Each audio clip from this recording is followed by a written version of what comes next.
We're now working on the secondary countershaft.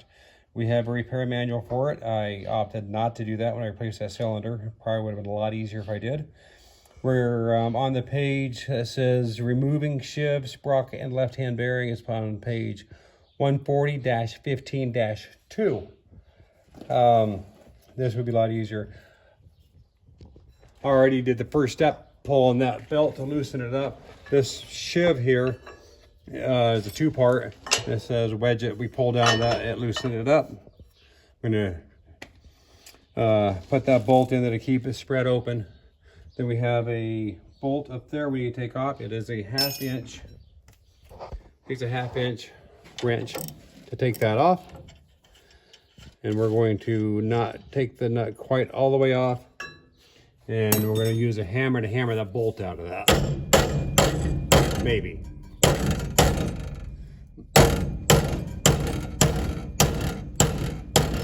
We'll leave the nut on there. That way it saves the thread somewhat.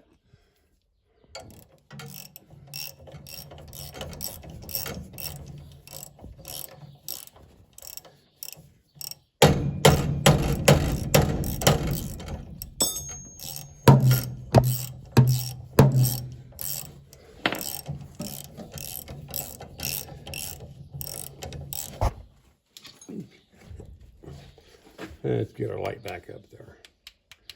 It looks like the flashlight died.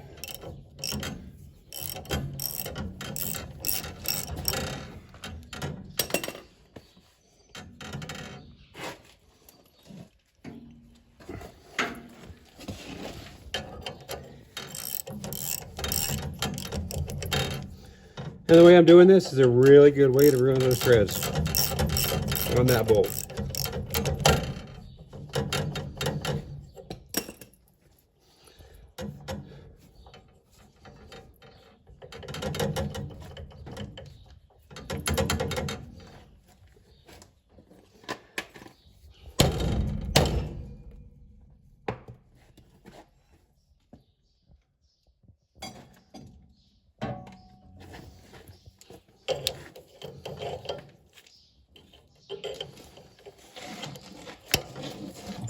There we go. Slide that around, get that out of the way.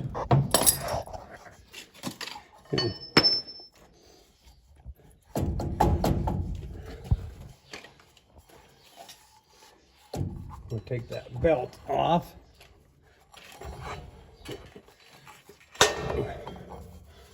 Something of interest with John Deere, they have pulleys and they have sheaves. The difference between the two is a pulley is a one-piece pulley, a sheave has two pieces. Like this. Got a strong spring in there. But there's two halves, and it expands and contracts to adjust the speed of the fan there. Oh, yeah, that's right. There is a snap ring on here that we need to take off. Hopefully I have all the right tools here to do that. It's got a flat-headed screwdriver here.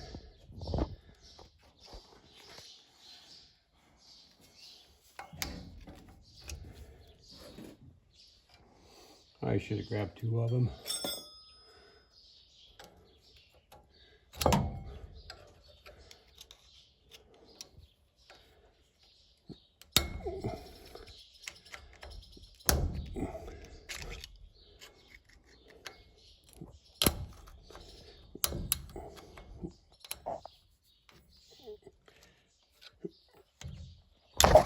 There we go. We got her off.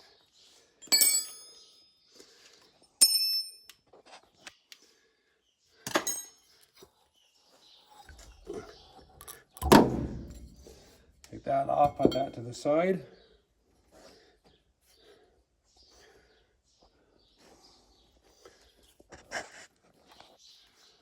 Next, I looked in the book to see what it says, because I don't remember what it says.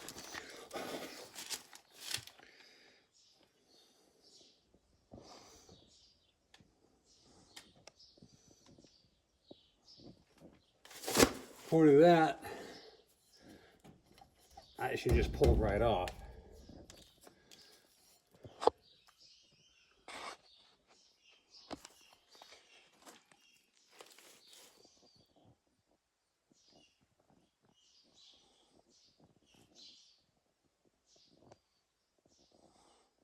Okay. We're going to take these chains off now. And we'll go from there.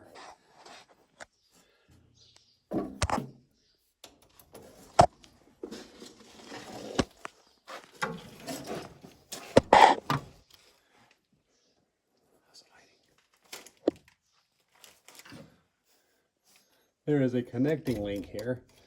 Just use a screwdriver to get under that one end and pry that off.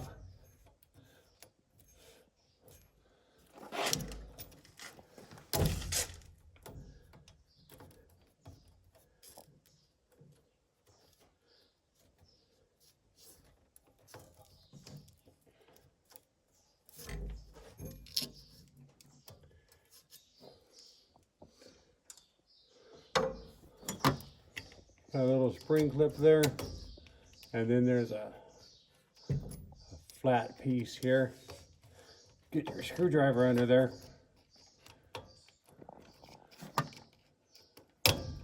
Get that guy off of there, and sometimes they fly. We always have plenty of extra, call it a connector link. We generally try to keep quite a few extra of those on hand just to make sure.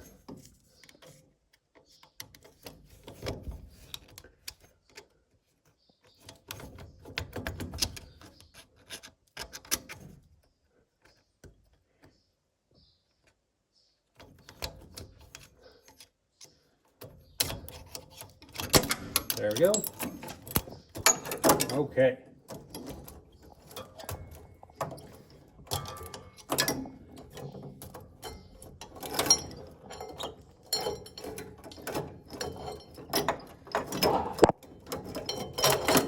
Our shoe chains on there. That is the first one. And we got to find the connector for the second one.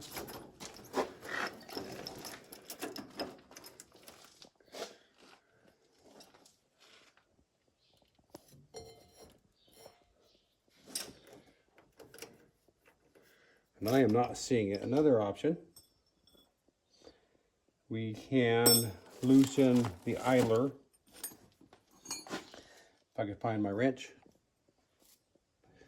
3/4 wrench, miss.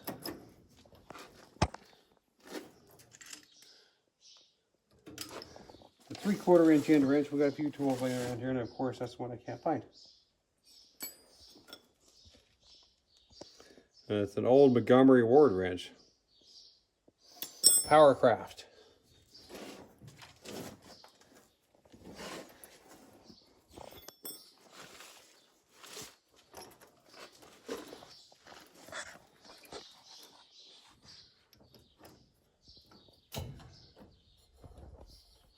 Oh, there's a connector link way in the back, of course.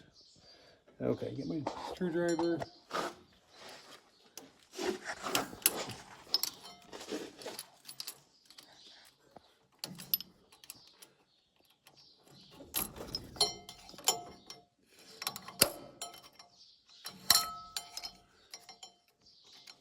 Turn that around.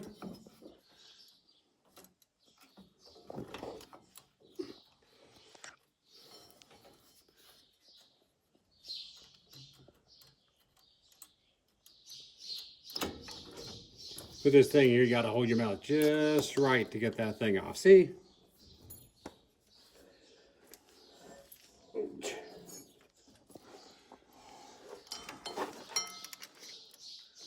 Try to pry that flat piece off of it like we did that other chain. Possibly.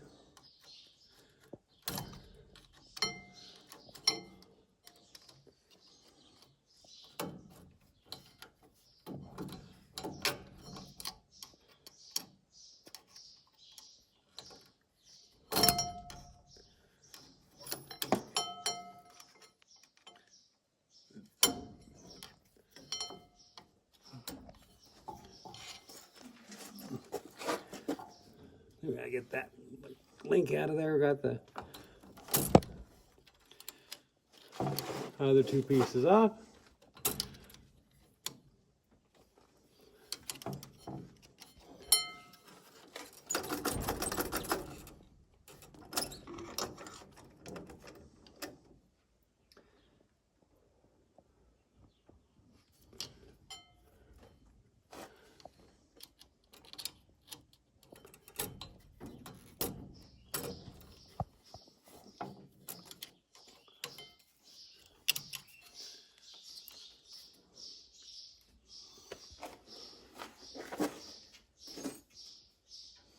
I do not know where that 3/4 inch end wrench went to. Oh, well, never mind. I was mistaken. Not 3/4 inch, it's 11/16. Okay, we're gonna loosen this idler sprocket so we get that chain off. And hopefully that sheave, since it's a two-piece, as you can see, hopefully that'll come right off.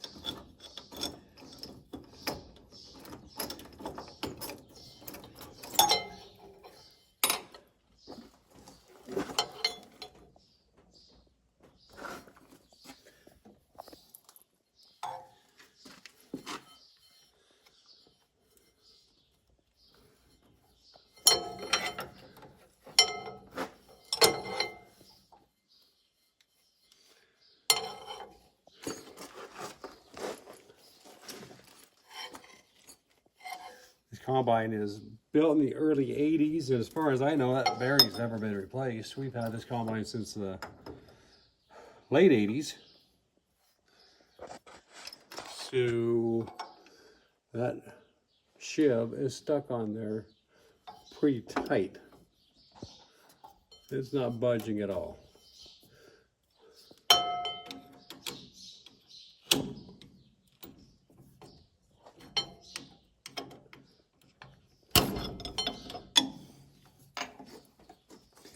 Okay. Well, once we get that connector link out, I'll figure out how to get that sheave on, and we'll be back to show you that process. Thank you.